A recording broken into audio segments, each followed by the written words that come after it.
Do you know about the power rule? When we differentiate, the power rule states that if we have a term x to the n, where n is just some constant, the derivative of that term will be n times x to the n minus 1.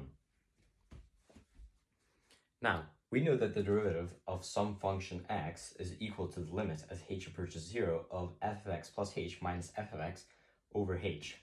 Let's rewrite this numerator to have our specific f of x. So f of x plus h just becomes x plus h to the n, and then f of x just becomes x to the n. So we can rewrite this top as x plus h to the n minus, let me clear this up a bit, minus x to the n.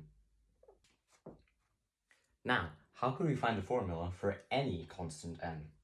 To do this, we're going to have to use a cool mathematical tool called the binomial theorem.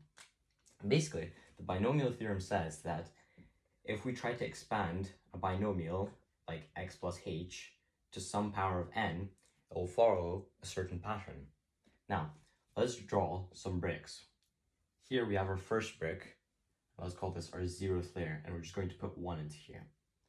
Now, we have a second layer with 2 bricks, where we're going to do 1 and 1, and we're going to call this the first layer. Then, let's do our second layer. Now, this second layer, we're going to write it out as this, every single brick will have the sum of the 2 bricks above it. So this brick will have the sum of nothing plus 1, so it'll just be 1. This brick will have the sum of this brick plus this brick, so it's just going to be 2. This brick, once again, the sum of 1 plus 0, so it's just 1. And now, if we keep going, then it will look something like this. 1, 3, 3, 1, so on and so forth. That will be our third layer.